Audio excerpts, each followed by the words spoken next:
We always said we were gonna have 3 or 4 kids. We have 4 kids. They bring something out in you that you didn't know existed. I'm not that person. If we see something that needs to be done, we do it.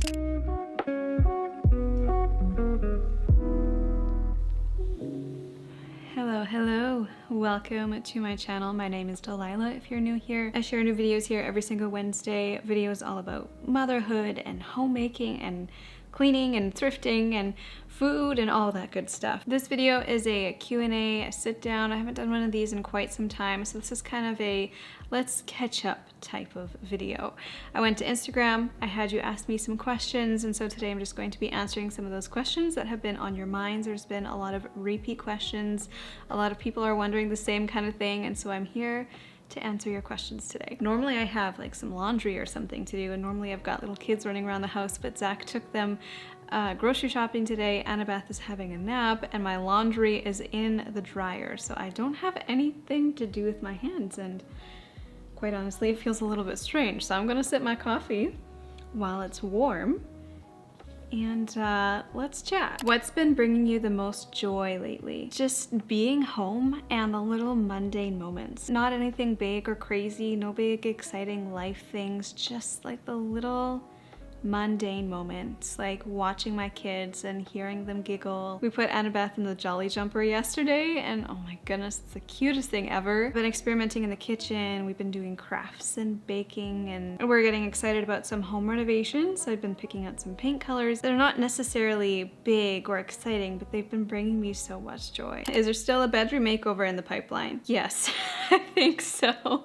It's one of those projects that has been forgotten. When we were trying to get that project done, it was such a crazy busy season of our lives. There was a lot of unknowns, and we didn't know how much time we had. All the changes that we made to our bedroom, we did film, but we never fully completed that makeover. We got projects done to the point where we were okay with just letting it be for a while, but there are a few more things that I want to do, and I probably won't pick that project back up until Annabeth is no longer in our bedroom. Right now we've got a few things on the go. Our main bathroom is being renovated. We're not actually doing the work though. We have a contractor doing most of that for us, but we're also going to be starting a mini basement makeover in the next little bit here. So we've got some projects already on the go. We've got some things that we want to pick up. Our bedroom is probably one that we're just going to take a break with for a while and revisit it later. Do you ever struggle with comparison?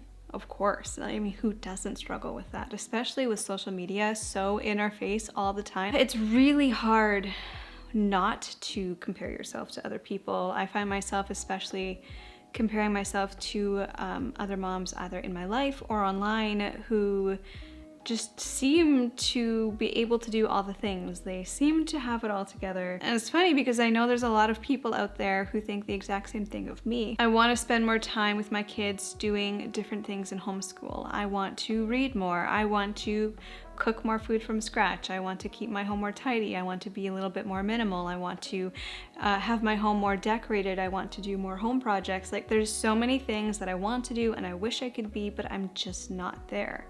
I wish I was a more patient mom. I wish I had more wisdom in child rearing. I wish I had more time with friends and family and fellowship with fellow believers. And there's so much that I see online or see in my personal life other people doing, and I wish I could be like that, but then I have to stop and I have to remind myself, I am not that person. I am myself. I am loved by the Lord my God just as I am. I don't need to be anything more. I am doing my best, and as long as I continue to be my best and do my best and strive for more in my own personal life, strive to be closer to the Lord, strive to be more like Jesus, that's what matters. How do you plan to further introduce your kids to the tech world, phones, tablets, laptops? This is something we're really not sure about. On one hand, we almost want to get rid of all tech, all TV, all shows, all that stuff, video games. But on the other hand, we ourselves enjoy those things. It's important to teach our children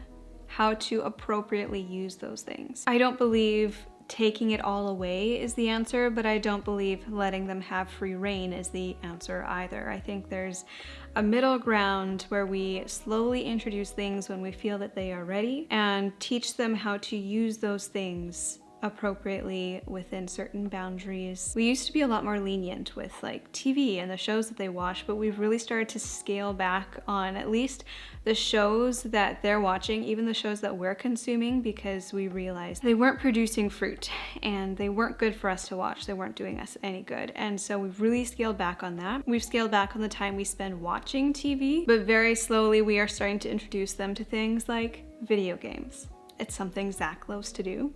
It's something he grew up doing. It's something I grew up doing. And I don't think there's any harm in it as long as we're teaching them how to do it appropriately. We do just the tiniest little bit of iPad only in school. That's the only way that we allow our children to use an iPad. When it comes to phones, that's a conversation we're gonna have down the road when we feel it is time. But for now, we're just very slowly introducing them to little bits. And as we're introducing these things to them, we need to be very aware of how we ourselves are consumed by our phones and technology and how we are using them and how often our kids see us on our phones. And, you know, we need to be the example. And then also just having these conversations with our kids that they know what's appropriate and what's not, and just being open with them. In my generation growing up, or at least in my household, there was a lot of stuff that wasn't talked about. There were rules put in place, but I didn't know why. And I think if I knew why, or at least if I had a better understanding of why those rules were put in place, it would have been a lot easier to abide by those rules instead of just having to blindly follow them. Our approach isn't to take everything away completely. It's not to let them have free reign. It's kind of somewhere in the middle, leaning on the side of less. Less is more. Tips and tricks for room sharing. Do you put them to bed together? William first. Our kids have been room sharing for pretty much their entire lives, and it is one of the best things that we did for them. Some people are all for it, some people are very against it. For us, we are huge believers in room sharing, at least when they're younger. When they're older, we'd like to renovate the basement, add another bedroom down there, give them some more space. But now while they're young, it's been so great because they've been able to learn how to sleep with other people. And they've become better sleepers because of room sharing. It was tricky at first. In our old house, we only had 2 bedrooms upstairs. So there was our bedroom and then there was the kids' bedroom. So when Theo was born, he was in our bedroom for a little while, but he had to transition into Eloise's room pretty early on. I think he was like 6 months or so when he transitioned. Pretty much their entire lives, they've slept in the same room. When William was born, we were living here in this house, and so he had his own room for quite some time. And we wanted to keep him in that room until he was fully sleeping through the night, but he wasn't. Honestly, he still doesn't fully sleep through the night most nights. And then Annabeth was coming, and so we wanted to get him adjusted to room sharing before she was born, so that it wasn't just like everything changing all at once for him. We wanted the transition for him to be gradual. But because we waited so long to transition him, that transition was quite a bit harder. Like, it took a really long time. I can't really give any advice because every kid is different. And we were just kind of going with the flow, doing our best. He ended up in our bed a lot of the time. Sometimes he even ended up here on the couch, because that's just what we had to do in the middle of the night when he was, you know, having a moment, so that he wouldn't wake up his siblings. We did try a few different things. We tried putting William down first. That didn't work very well because he took a really long time to go to sleep, and so by the time he finally fell asleep, it was really late. We wrote it out. It took a long time, but we wrote it out, and eventually they learned how to sleep together. It's gotten a lot easier over the last month or two, but it did take quite some time to transition. So now, knowing that, going forward, we will probably transition Annabeth to her own room for a little while she's still nursing frequently throughout the night. I would say sometime in the next year, we will put the girls together and the boys together. So there'll be a boys' room and a girls' room. I have a feeling that transition will be a little bit easier because we're doing it sooner. But like I said, because they've been room sharing, they sleep so much better. It makes traveling so much easier because we'll stay in a hotel room and they all already sleep together, so it's not weird for them to be in the same room. How do you manage life in -28? I got a lot of questions about this actually, because I had shared that we are currently in our classic minus 40 degree weather. That's Celsius, minus 40 degrees Celsius. It's crazy because we can go from one day it feels like minus 50 to the next day it's 0 degrees. Our winters are insane, but it's just something that we've grown up with. Truthfully, the cold doesn't stop us from doing much of anything. Like, we continue to live our lives just like we normally would. It's just a whole lot colder. Vehicles run a lot harder, so we have to plug our vehicles in. We are very, very, very grateful for a heated attached garage. That is something that we do not take for granted. We don't even have to put on jackets and coats before we get into our vehicle when we're leaving our home, because we can just walk into the garage and it's heated and it's wonderful. It's definitely a lot more work to get everybody bundled before we leave the house or before we leave the vehicle, but it doesn't really stop us from doing anything. Do you think you'll have any more children? A lot of people ask this question. A lot of questions about baby number 5. I don't know. I don't have an answer. That is entirely in the Lord's hands. We always said we were going to have 3 or 4 kids. We have 4 kids. And I'm not sure what the future holds. We're open to wherever the Lord leads. Ever felt like you lost your 20s being pregnant and caring for kids? Not at all. On the contrary, I feel like I made the most of my 20s by getting married young and having kids at a young age. My life became so much more rich and full and beautiful and meaningful when we got married and we had kids. Like, I can't even, it's hard to explain to someone who's not in that position. The world paints children as a burden, but it is the exact opposite. They are such a blessing, and they have changed me and our marriage so much for the better. It is because of them that I've been able to draw closer to the Lord. They bring something out in you that you didn't know existed before they existed. Being a mother is so beautiful. Every once in a while, Zach and I look at each other and we're like, man, life would be so boring without our kids. Having kids doesn't mean that your life stops. You can still do everything that you want to do in life, but now you get to do it with these little companions by your side. We've been able to enjoy a lot of traveling together with them, and it's been so much more rich and full because they were with us, and we got to see that experience through their little innocent eyes. Oh, my life is so much more full because of them. What is the most challenging thing about homeschooling? For me, the most challenging thing is feeling like I'm not doing enough. As someone who was not homeschooled, and as someone who is the first of my friends and family to homeschool, I don't know what I'm doing. And a lot of the time I feel like I'm not doing enough. How to balance house chores, work, kids, and being a wife while staying at home. This is something that I've really just had to learn over time. It's not something that came naturally to me. I don't think it's something that really comes naturally to anyone. It's something that you just have to learn as you go. It's one of those things that happens slowly over time. You know, you get married and you have to start taking care of your home, and then you get pregnant and you have one child and you learn how to take care of that child, and then how to manage the household with a baby, and then you get pregnant again and have another child, and you learn how to manage the household with another child. And it's little by little. As changes happen, you adjust, you adapt, and you learn how to do it all. I did not realize how much time I wasted until I had kids. And still I feel like I waste a lot of my time, and I'm continually learning. It's something I'm always going to be learning. I'm always going to be picking up another little project, doing a little bit more here and there. All these things that I've learned over the years, I didn't learn just like that. Once I feel like I've got things established, I'll pick something new to take on, and I'll learn how to take that on. And then once I feel like I've got that established, I'll pick something new to try, and I'll learn that, and then I'll learn something else. And it just like I said, over time, it happens, and you learn and you adapt. Would you ever consider a home birth, or why did you opt for hospital births? I would love a home birth. It's something I never really even considered to be a possibility until, I guess, my 3rd birth. With my first, I didn't even really know what home birth was. I just assumed we'd go to the hospital, and we did, and it was all great. With my 2nd pregnancy, I heard a little bit more about home birth and was curious about it, but I didn't really feel comfortable with it. Zach didn't really feel comfortable with it, so we just did another hospital birth.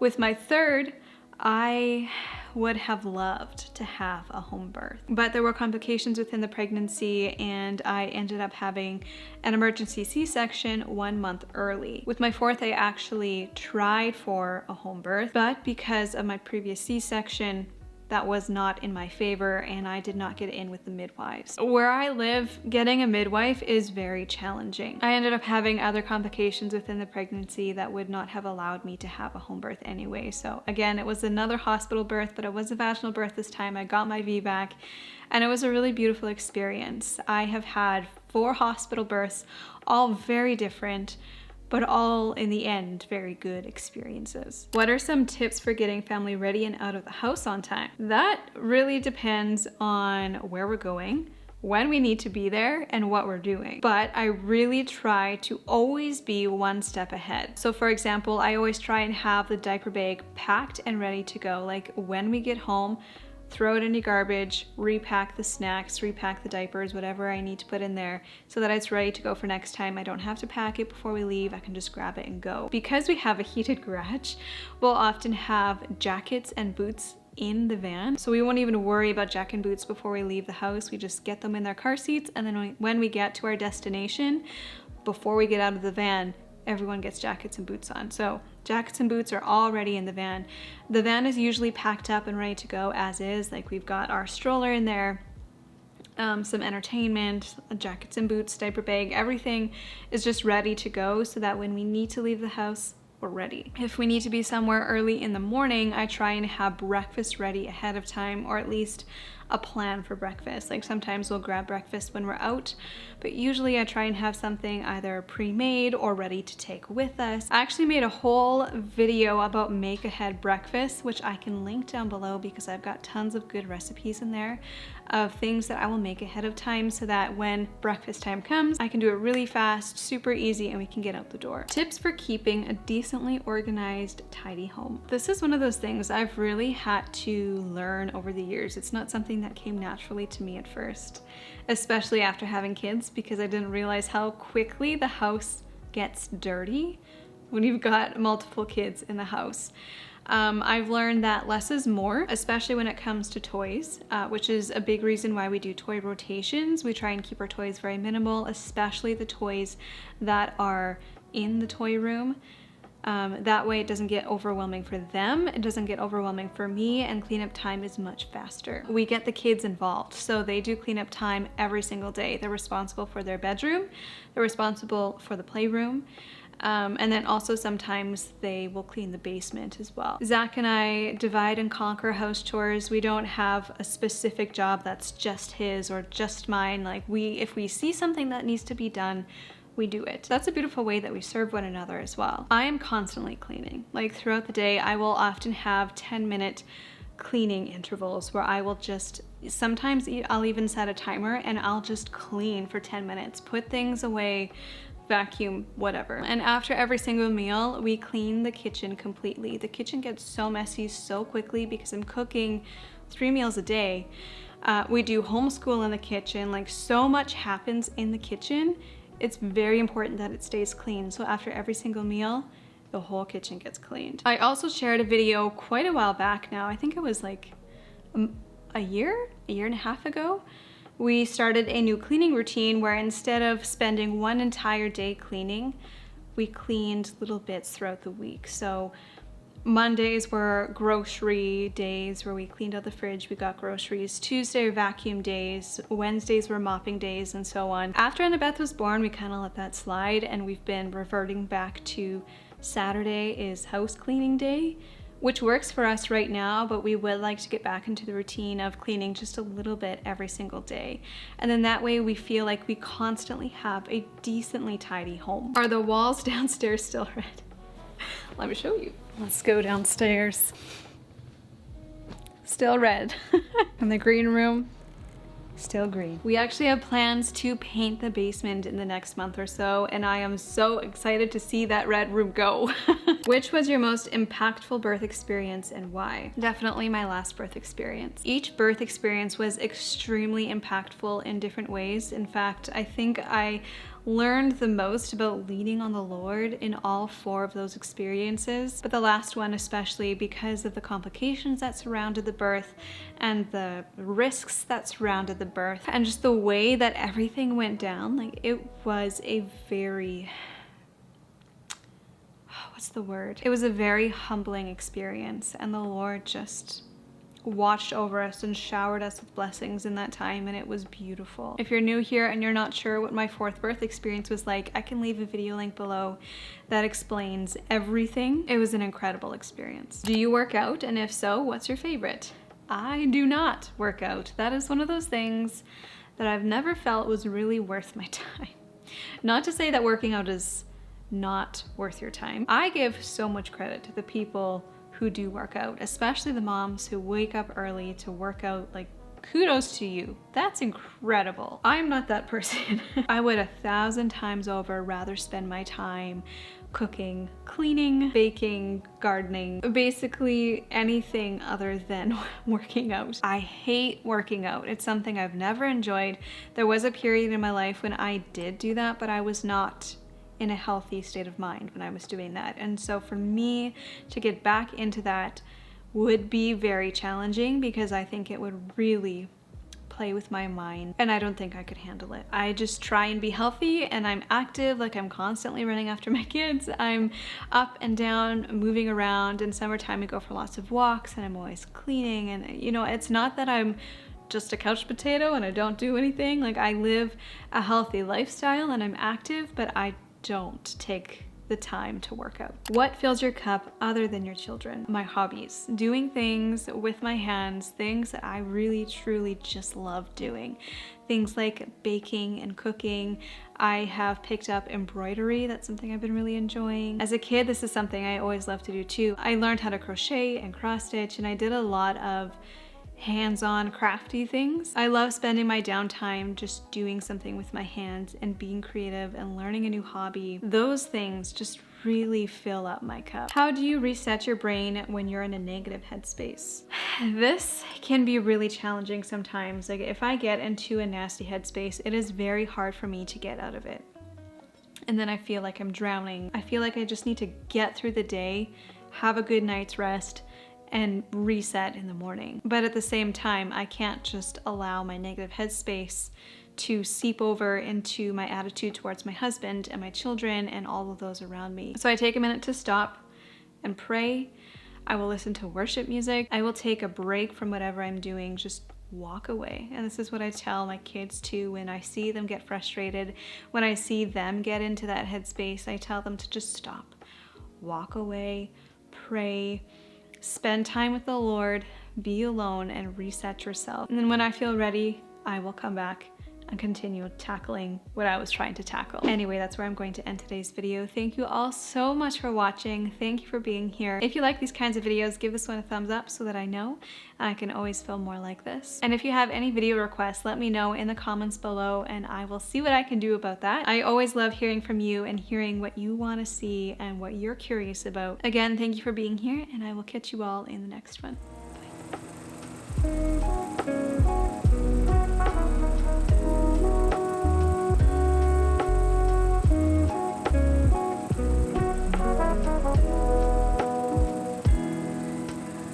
Bye.